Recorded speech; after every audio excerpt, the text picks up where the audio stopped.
Olá, amigos. Estamos iniciando mais um Papo do Bem pela Rede Luz Espírita e hoje um programa muito especial porque nós contamos com a presença do nosso Geraldo Campetti, que ele é vice-presidente da FEB, da Federação Espírita Brasileira. É responsável pela divulgação dentro da FEB da doutrina espírita. Auditor, escritor, palestrante, e hoje ele fez uma palestra lindíssima na nossa Casa Francisco de Assis e temos o privilégio de contar com ele, a quem agradeço muito a presença, de falarmos um pouco sobre o analfabetismo funcional dentro do movimento espírita. Campetti, fala para nós alguma coisa que a gente precisa ouvir e aprender. Inicialmente, eu gostaria, doutor Aguinaldo, de agradecer a oportunidade de convite, estar aqui com vocês neste programa que é uma delícia, né? Porque eu fiquei sabendo, é um bate-papo, é uma conversa e é bom a gente sempre estar levando à luz, né, o esclarecimento, através do estudo que a doutrina espírita nos permite. Realmente é uma satisfação, muito obrigado pelo convite e a honra de estarmos aqui. Essa temática, doutor Aguinaldo, é algo assim muito necessária, oportuna da gente conversar. Porque analfabetismo funcional é uma expressão que significa o indivíduo, às vezes, ele estar letrado, ou seja, ele tem um certo estudo, um certo nível, digamos, né, de capacidade de leitura. Por exemplo, o indivíduo que sai até de uma faculdade, de uma universidade. Mas ele, apesar de conseguir ler, assim, as letras, as sílabas, as palavras, as frases, os parágrafos, assim, todo o contexto ele consegue ler, mas ele não consegue entender o que ele está lendo. Então, nós trouxemos essa expressão e foi muito interessante, doutor Aguinaldo, foi feita uma pesquisa há algum tempo, aqui mesmo no Brasil, que quase 30% dos alunos que saíam das chamadas IES, né, dos Institutos de Educação Superior, não conseguiam ler e entender o que estavam lendo. Conseguiam fazer uma decodificação da letra, mas não conseguiam tirar dali o seu sentido, ou seja, a interpretação. Então tinham basicamente uma informação que tem o seu conteúdo, mas não conseguiam interpretar para entender qual é exatamente esse conteúdo. Aí nós trouxemos a expressão para o Espiritismo. O analfabeto, né, ainda é funcional no Espiritismo. Existe o analfabetismo funcional no Espiritismo? Existe. Porque é uma coisa assim, doutor Aguinaldo, às vezes a pessoa ela lê, mas ela não consegue entender o que está lendo. Para a gente tirar a conclusão sobre uma leitura, primeiro nós temos que ter a mente aberta e estarmos desprovidos de conceitos próprios, né? Porque senão a gente cria já um estigma, né? Eu penso assim, eu vejo assim, então isso aqui não encaixa. Por exemplo, Idalício Mendes, ele foi redator de Reformador, né, que é o periódico mensal da Federação Espírita Brasileira, também foi secretário da FEB, escrevia muitos artigos, a gente compilou um desses, né, desse conjunto de artigos num livro chamado Rumos Doutrinários. Em dado artigo, ele fala para a gente o seguinte: a leitura que a gente faz, por exemplo, de uma mensagem espírita, de um livro espírita, não é a mesma leitura que a gente vai fazer, por exemplo, de um jornal, aquele jornal diário, uma revista semanal. Não é dessa forma, porque ali você tem a informação. Apenas o Espiritismo, ele vai para uma questão de entendimento aprofundado, que é como diz Alcione, né? Que Emmanuel colocando para nós no livro Renúncia, que a mensagem do Cristo ela deve ser conhecida, deve ser meditada, sentida e vivenciada. Esse, inclusive, é a base do Evangelho Redivivo, desse programa que já está distribuído no Brasil e mundo afora, né? Promovido aí pela FEB e pelo Movimento Espírita, através do Conselho Federativo Nacional. Então, significa o quê? Há necessidade de tirar da letra que mata o espírito que vivifica. Tirar, por exemplo, da palavra que tem o seu sentido, qual é exatamente o seu conceito. Quer dizer, ele está naquela simbologia. Olho de ver e ouvido de ouvir. Exatamente. Olhos que vejam e que enxerguem. Estão, assim, realmente ultrapassando aquela mera formalidade ou aparência.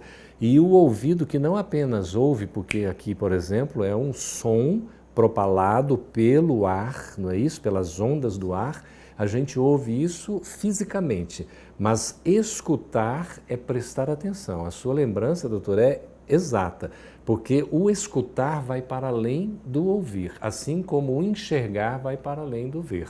Eu estou enxergando efetivamente, eu estou escutando efetivamente. Essencializando a mensagem.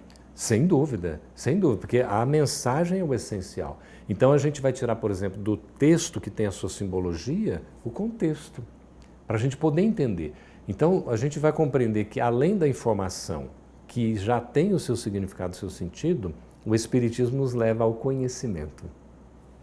O conhecimento é a interpretação da informação. Eu leio, eu entendo o que eu estou lendo e eu sei qual é aquele significado. Por isso, cognitivamente, né, conhecer. O meditar, que vai nos levar à reflexão. Veja que vai para além da informação, já num processo cognitivo. Quando fala no sentir, já envolve a emoção, o sentimento, o amor, incorporando a essência da mensagem, que ela é transformadora, doutor Aguinaldo. A mensagem não é meramente teórica. Então não é só a doutrina no sentido de estudar para ficar conhecendo. É preciso eu considerar a necessidade do aprendizado real que vai nos transformar. Isso depende, primeiro, da pergunta 680 do Livro dos Espíritos, né, que você citou, da intelectualização para depois a transformação moral. Mas precisa também a pessoa ter um nível de bagagem espiritual, né? Sim. No Evangelho segundo o Espiritismo, os Espíritos nos orientam que para conhecer a doutrina espírita e vivenciar as suas mensagens, não há necessidade de um entendimento cognitivo avançado. Ou seja, eu não preciso então ter aquela inteligência lá, né? Eu preciso de uma maturidade do senso moral. Aí sim, essa maturidade espiritual é que vai me levar à conscientização. Isso é fundamental. Por isso que eu saio do nível de informação, que é mais informativo, cognitivo, vou para o conhecimento, que é aquela interpretação que leva já a um processo de reflexão, para eu poder, então, sentir e viver a mensagem. Aí nós operamos a mudança, a transformação e saímos desse analfabetismo. Por exemplo, o Espiritismo, ele não combina com fanatismo. Não. Exatamente, isso, né? O Kardec trabalhou tudo para que a gente pudesse ficar com a informação em termos da fé raciocinada. Dentro da lógica, da razão, né? Porque defender uma coisa que é errada, Exato. só porque eu acho que tem que ser, não funciona. Não funciona. E é o contraponto com a fé cega, porque a fé cega ela leva ao fanatismo, as pessoas não sabem o que fazem. Então o analfabeto funcional nesse caso, embora até ele esteja lendo, e a gente não lê muito, a gente precisava ler mais, né? Nós temos aí, e nesse sentido, doutor Aguinaldo, a gente aproveita a oportunidade para dizer da necessidade de conhecermos Allan Kardec, as obras fundamentais do Espiritismo. Assim, a obra da codificação ela é essencial. Nós só vamos conhecer bem o Espiritismo e bem conhecer o Espiritismo se nós estudarmos Kardec. E outra coisa, vai precisar de algumas encarnações, né? Vai precisar. Porque uma só não vai dar, é muita informação. E precisa estudar bastante, aliás, sempre, né, para a gente poder tirar, vamos dizer assim, proveito da obra do Kardec. Isso, né? E isso exatamente. a gente precisa estar focado. Porque Você está senão... focado. Muito importante. A gente tem esse conhecimento, por exemplo, que ele não é meramente de observação. Kardec utilizou o método da observação, né, para científico filosófico, sim, científico filosófico, e aí com consequências morais, ético-morais, porque não é só a moralidade. Veja, o senhor citou a questão da questão 780 do Livro dos Espíritos, né, que a gente fez referência à palestra. Ontem no seminário também que a gente estava trabalhando, a gente tem um contraponto curiosíssimo, muito interessante, que está exatamente no Livro dos Espíritos, a questão 780, que pergunta a Kardec se o progresso moral acompanha o intelectual. Nem sempre, mas esse progresso moral é decorrente do progresso intelectual. Vale dizer, vem o progresso intelectual porque ele abre a possibilidade da compreensão, do entendimento, do discernimento. Então, se distinguir o certo do errado. Aí isso me dá base, então, para a moralidade, que eu vou distinguir o bom do mal, o bem do mal, e eu ainda entro com um processo ético, que é a vivência daquilo que está me permitindo o discernimento. Agora, lá no Evangelho segundo o Espiritismo, doutor Aguinaldo, quando é o capítulo 17, no capítulo 6, no item 5, os Espíritos vão colocar o Espírito da Verdade que amai-vos, eis o primeiro ensinamento, recomendando aos espíritas. Instruí-vos, eis o segundo. Então veja, ele coloca amor e instrução. Por que ele traz o amor em primeiro lugar, depois a instrução? No Livro dos Espíritos ele trouxe, né, o intelectual e depois o moral. Veja que não há contradição, há uma complementação. Os ensinamentos vão se complementando. E no Evangelho, que é o ensino moral como base, a humildade e a caridade, colocadas em práticas através da abnegação, que é a renúncia, e do devotamento, que é a doação, ou seja, é a caridade, é o amor em ação, a gente vai ter exatamente aí esse ensino moral na sua essência, que é o que nos toca, que nos transforma. E aí a gente sai do analfabetismo funcional, porque a leitura, ela deve ser transformadora.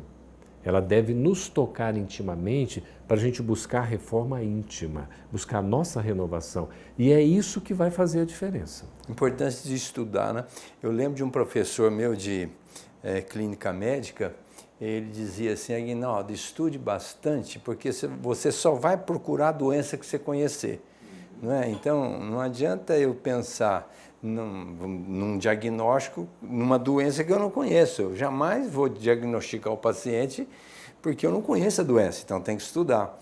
Assim funciona a doutrina espírita. Eu acredito que ela veio, como a pergunta 627 do Livro dos Espíritos, ela veio para trazer essa verdade que liberta, essa verdade que conscientiza, que consola, que esclarece, que motiva, né? Porque o importante é você estar motivado para estar estudando, internalizando e vivendo essa proposta. Agora, isso precisa de dedicação, de esmero, de esforço, disciplina. Né? Disciplina.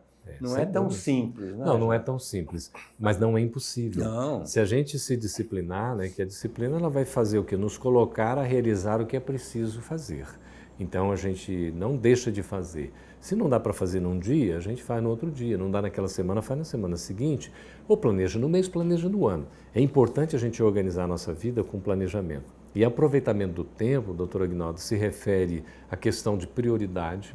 A gente saber eleger prioridade. Eu não tenho tempo. Não, você não priorizou. Não priorizou, né? aquela ação. Não se organizou. Né? E aí entra a organização. O segundo ponto é priorizar, segundo organizar. Então a priorização é a organização, porque a organização me coloca a ponto assim de eu conseguir encontrar alguma coisa com menos tempo. Eu busco uma informação, ela está acessível. A pessoa desorganizada, ela perde muito tempo porque ela não se encontra. E outra coisa, devotamento, né? Porque nada é fácil, né? Se você pensar assim, eu vou me organizar, mas não dá, por quê, né? Quer dizer, você fica se justificando.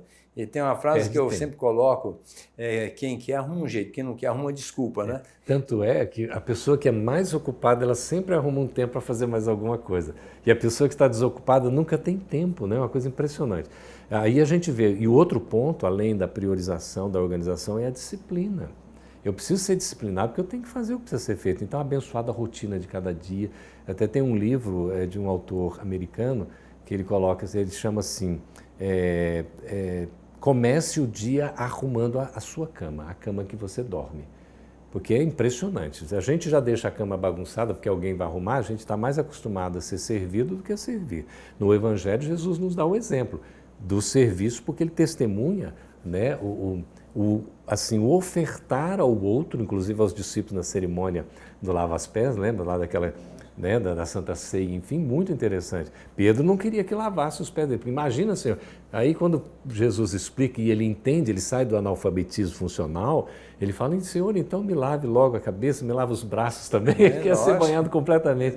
Agora eu queria tinha uma mensagem subliminar ali, Exato. Teria que acontecer. Né? E ele dá o exemplo para testemunhar, porque ele estava de partida, né, e eles iriam ficar ali, tinham que eles também apresentar o testemunho deles no momento.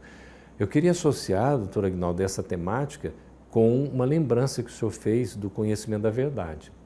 João anota as palavras de Jesus, né, o evangelista João, no capítulo 8, versículo 32, quando Jesus fala, conhecereis a verdade, e a verdade vos libertará.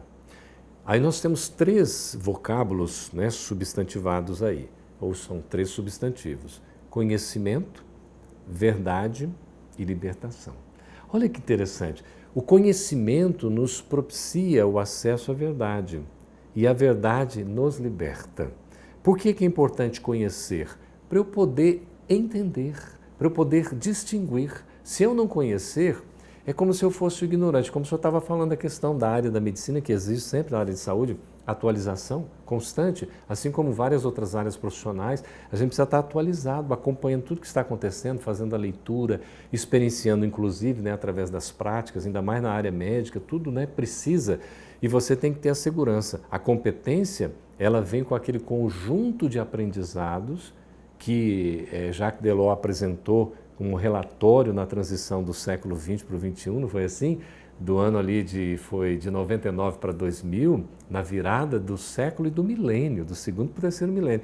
Um relatório para a Unesco, que ficou conhecido como os 4 pilares da educação para o século XXI.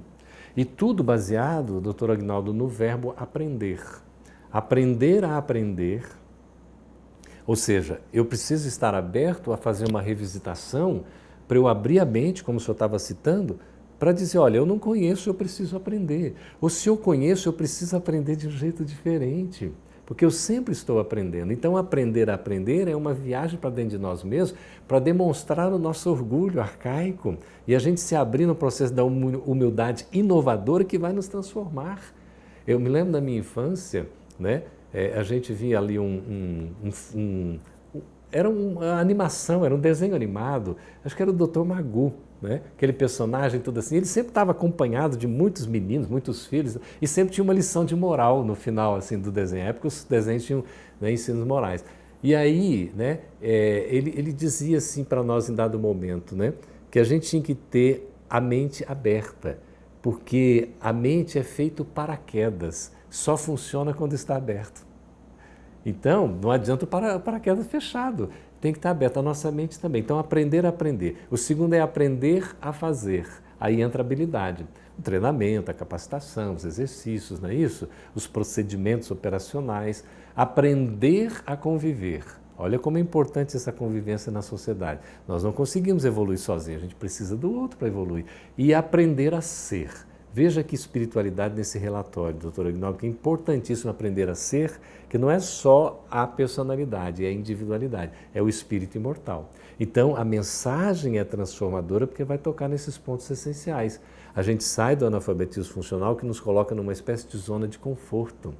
E o Espiritismo, a mensagem de Jesus, que é o roteiro de nossas vidas, isso é o Evangelho de Jesus. E o Espiritismo é a luz que nos permite seguir esse roteiro com segurança, vai nos provocar. Quando Jesus diz, eu não vim trazer a paz, mas a divisão, não é que ele estava trazendo a guerra, mas ele estava trazendo a provocação íntima para a gente sair da zona de conforto. E vamos encontrar dificuldade em todo lugar, porque tem sempre aquele que quer tirar você do foco, né? Exato. Quer desestimulá-lo e às vezes até faz críticas pegando o seu ponto fraco, né? Para dizer assim, para com isso, né? E você precisa ter convicção daquilo que você está buscando. E a perseverança, né? O senhor estava falando da persistência, a perseverança, que segundo Emmanuel no livro Fonte Viva, é a base da vitória. Ou seja, só quem persevera vence. E as Escrituras dizem, aquele que persevera até o final será vitorioso. E André Luiz vai nos ensinar no Agenda Cristã, vitorioso é o que vence a si mesmo. Veja que o Espiritismo sempre traz a mensagem para nós mesmos, para a nossa necessidade. E essa necessidade que possa, inclusive, através da nossa experiência, auxiliar o semelhante. Então nós vamos ter aqueles nossos obsessores, aqueles nossos adversários que são nossos professores, doutor Aguinaldo. A grande oportunidade da gente aprender mesmo saindo de nós mesmos, às vezes não é através de um ombro amigo que vai dizer só o que a gente quer ouvir, ou aquele que está abraçado e às vezes ele fica no silêncio na hora que a gente precisa de uma palavra para dizer, olha, você cometeu um equívoco. Na pergunta 470 do Livro dos Espíritos, o Kardec propõe essa pergunta, né? Se os espíritos têm a missão de perturbar as nossas decisões, né? E aí o benfeitor disse a Kardec, não. As decisões dependem, as nossas provas, né, por exemplo, dependem muito de Deus, e aquilo que está alinhado conosco vai acontecer. Mas nós temos que ter esse discernimento para saber o que a gente tem que fazer, porque senão você transfere a responsabilidade. Porque o fulano, ciclano, beltrano, encarnado ou desencarnado, me levou a essa atitude infeliz. Exato. Não. Veja lá, né, tem a questão 459 também, próxima aí, Pergunta se os Espíritos influenciam em nossas vidas. Sim, a tal ponto que de ordinário eles nos dirigem, mas sempre obedecendo ao livre-arbítrio. Então a decisão final, doutor Aguinaldo, é sempre nossa. Nós vamos ser responsáveis. Até Joana de Ângeles, no livro O Homem Integral, no capítulo 3º, na psicografia de Divaldo, publicação da Leal Editora, é muito interessante. Ela tem um capítulo que fala do autodescobrimento. E ela coloca, em dado momento, falando do autodescobrimento, que a gente tem que, no trabalho de maturação espiritual, do nosso processo evolutivo, não entrarmos naquela questão da culpa para dizer o seguinte, eu sou um coitadinho, não dou conta de mim mesmo, fico com pena de mim, aquela comiseração, eu sou um espírito inferior, infeliz, e eu vou errar, e eu estou aqui, é desse jeito mesmo. Larga a mão de si mesmo. Isso aí é um desprezo conosco mesmo, um autoabandono, nada salutar. Por outro lado, eu poderia dizer, do conhecimento que eu tenho, começo a fazer uma exigência muito grande. Afinal de contas, eu já sei disso e tudo, por que eu não vivenciei? Eu estou cometendo um erro que não deveria cometer. E aí vai a chibatada, né? Vai ali a automaceração, o masoquismo, essas coisas que não são saudáveis. Não funciona também. Não funciona. Né? Aí a consciência de culpa, que só perturba. Aí ela diz assim, a única consciência de culpa que poderia ter é a culpa lúcida. Porque essa culpa lúcida, ela vai tirar a gente do extremismo de uma autocondenação e do extremismo da autocomiseração. Então aqui eu me libero porque eu sou um coitadinho, e aqui eu me puno porque eu já deveria fazê-lo e não fiz, para um ponto convergente de equilíbrio, de um meio que me coloca o seguinte, eu vou assumir a responsabilidade. Aí depois também, eu falo que sentimento de culpa, eu tenho um termo meio pejorativo para me expressar sobre o sentimento de culpa, chama ojeriza. Uhum. Porque o sentimento de culpa é tipo assim, não, porque eu não poderia. Como não poderia? Você se permitia porque você é incompetente. Uhum. Então, baixa um pouco a bola, você dê conta que você é um espírito ainda em formação, imperfeito e que tem que melhorar muito. Né? Então, vamos entender, não somos lá aquele trastezinho, mas não somos também aquela criatura detentora de um pedestal indizível. Então, vamos entender, eu preciso aprender, crescer, melhorar, progredir. Isso. Me permite o erro? Sim, infelizmente ainda não estou com essa bagagem. Sim. Mas eu vou chegar lá. Eu acho que o importante é isso. Exatamente, muito importante porque a gente faz nem uma superdimensão ou superdimensionamento, nem uma subestimação. Nem eu me dimensiono para menos, nem para mais. O humilde, isso aqui é interessante, doutor Aguinaldo, o evangelho é tão bonito, né? Aquele que é humilde, ele tem os pés no chão, a cabeça erguida, e ele faz uma viagem para dentro de si mesmo que ele vai dar o passo fundamental, um passo de cada vez, não precisa ser dois, se eu der dois eu posso cair. Eu dou um passo, às vezes dou um outro passo para frente, e aí eu volto aqui um ponto, não para retrogradar, mas para manter um equilíbrio, uma harmonia, para eu ter a firmeza, a convicção e seguir em frente. Então o que eu faço? Eu estou olhando para dentro de mim mesmo, no processo de autodescobrimento, estou me reconhecendo na minha potencialidade, no meu poder, sem me sentir um super-homem, um super-herói. Ao mesmo tempo, eu reconheço a minha fragilidade, os meus calcanhares de Aquiles, então me colocando na devida condição de humildade para não achar também que eu sou uma mulher maravilha, de repente que eu vou fazer tudo, ou sou um super-homem que eu resolvo todos os problemas. E ao mesmo tempo também eu digo assim, eu tenho fragilidades, tenho dificuldades, para eu também dizer, eu preciso melhorar. E aí a gente caminha com consciência, gradativamente, passo a passo, sem uma questão de ter expectativas excedentes. Toda vez que a minha expectativa ela é muito alta, eu tendo a ter um processo depois de frustração. Porque eu vou me sentir, às vezes, olha, eu tinha expectativa enorme, esperava tanto ou de outro ou de mim mesmo, não logrei esse êxito junto ao outro e comigo mesmo, aí eu me frustro. E a capacidade de eu desanimar, de eu começar a desistir, entrar numa depressão muito grande. Por isso que tem que ser sob medida. A natureza é tudo sob medida, doutor. Não há, assim, doutor Aguinaldo, nada excessivo na natureza. Até a destruição, ela é sob medida, porque é uma destruição para uma regeneração. O Emmanuel, no Religião dos Espíritos, ele faz uma colocação seguinte, Em cima de nós tem uma nuvem que a gente às vezes não consegue divisar o sol. Embaixo tem um espinheiro, e às vezes pedras, que nós tropeçamos, né? Mas ele disse assim, nós como não podemos desfazer essa escuridão, e às vezes não podemos afastar essa pedra, ele disse assim, crie dentro de você uma pequena luz. Porque com essa pequena luz você consegue se esclarecer para verificar as dificuldades que estão à sua frente e que não vão mudar. Exato. Elas existem exatamente para você superá-las. Então, essa pequena luz, que eu entendo que é a luz do entendimento, né? Que é do estudo, né? Da importância da doutrina espírita e do evangelho. Que a gente, outro dia uma moça chegou para mim e falou assim, mas uma coisa me conflita dentro do espiritismo. Eu disse para ela, mas como assim? O espiritismo é muito simples. Eu falei assim, olha, quer coisa mais simples do que o evangelho? O espiritismo, doutrina, o evangelho, que é tudo a mesma coisa, é muito simples. O problema é que a gente tem dificuldades, por limitações espirituais, de entender a simplicidade. Né? A gente complica. Complica nas ações, né? Às vezes assim, indo para o caminho do erro. É muito simples mesmo. E a mensagem é clara, é a gente amar a Deus sobre todas as coisas, de todo o nosso coração, todo o entendimento, toda a nossa alma. E amar ao próximo como a nós mesmos.